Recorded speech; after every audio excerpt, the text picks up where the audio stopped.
आणि आता थेट मुख्यमंत्री बोलतायत, तिथे जाऊयात। 55 डेसिबल आणि 45 डेसिबलचं त्यांना पुन्हा परवानगी देण्यात येणार नाही। त्यांच्या जे काही भोंगे असतील त्याची जप्ती केली जाईल आणि या संदर्भात ताईंनी जी मागणी केलेली आहे त्या मागणीनुसार याचं तंतोतंत पालन होतं आहे की नाही याची जबाबदारी संबंधित पीआयची असेल। पीआयने प्रत्येक प्रार्थना स्थळात जाऊन हे चेक केलं पाहिजे की भोंग्याची परवानगी घेतली आहे की नाही।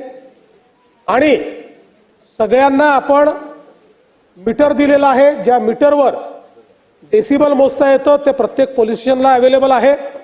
त्यामुळे अशा प्रकारे ते डेसिबल मोजून त्याच्यावर जर डेसिबलपेक्षा जास्त अशा प्रकारे आवाज येत असेल तर पहिल्या टप्प्यात एमपीसीबीला सांगणे, त्यांच्याकडनं कारवाई करणे आणि दुसऱ्या टप्प्यामध्ये त्यांच्या परवानग्यांना रिन्यू न करणे अशा प्रकारची कारवाई या संदर्भात केली जाईल आणि अतिशय कडकपणे याचं मॉनिटरिंग जे आहे ते केलं जाईल। एक अजून गोष्ट याच्यामध्ये आहे की आत्ता एक प्रकारे या कायद्यामध्ये पोलीस हे टूथलेस आहे, कारण ही सगळी कारवाई केंद्रीय कायद्यानुसार एमपीसीबीला करायची आहे। त्यामुळे त्याचे जे नियम आहेत त्या नियमांमध्येही काही बदल करणं अपेक्षित आहे।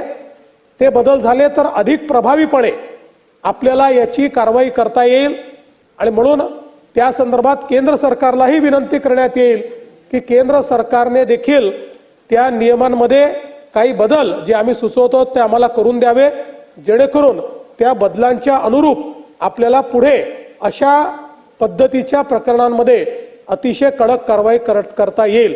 त्यामुळे आता या संदर्भात याचं तंतोतंत पालन केलं पाहिजे, ही जबाबदारी संबंधित पीआयची असेल। त्यांनी ते केलं नाही तर त्यांच्यावर कारवाई होईल।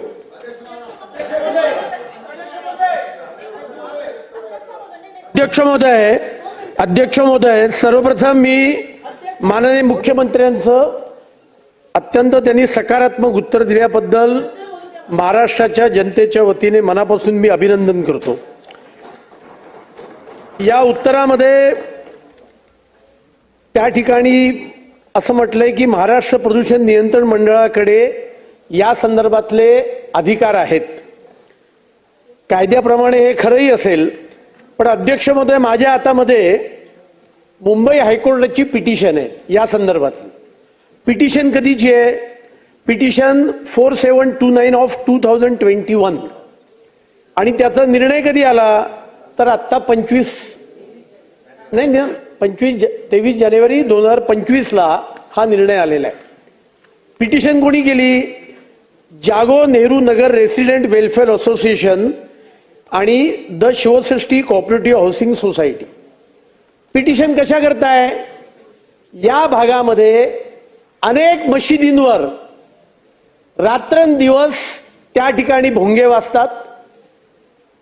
अजानच्या नावाखाली मोठमोठ्या याने लाऊडस्पीकर लावले जातात आणि या ठिकाणी हायकोर्टाने ही पिटिशन 23 जानेवारीला डिस्पोज ऑफ केली आणि त्याच्यामध्ये स्पष्ट म्हटलंय, on a subsequent occasion complaint received against the same offender the police to impose fine under section 136 of Maharashtra police act on the concerned religious structure and may recover it from its trustees or manager and warn the trustees and manager with further stricter action in case of receipt of complaints in future. आणि त्यामुळे मुंबई हायकोर्टाने आपल्याला हा स्पष्ट आदेश या ठिकाणी दिलेला आहे आणि त्यामुळे माझी आपल्या माध्यमातून माननीय गृहमंत्र्यांना, माननीय मुख्यमंत्र्यांना आता दोनच प्रश्न आहेत की त्यांनी सकारात्मक उत्तर दिलेलं आहे, पण मुंबई उच्च न्यायालयाचा या निर्णयाचा उपयोग करत, कारण उत्तरामध्ये 16च्या निर्णयाचा उल्लेख आहे, त्याच्या आधीच्या निर्णयाचा उल्लेख आहे, पण हा जो लेटेस्ट निर्णय आहे त्याचा उल्लेख नाहीये। त्यामुळे या निर्णयाचा उपयोग करत आणि तुर्तास बुलेटिनमध्ये घेतोय एक छोटासा ब्रेक।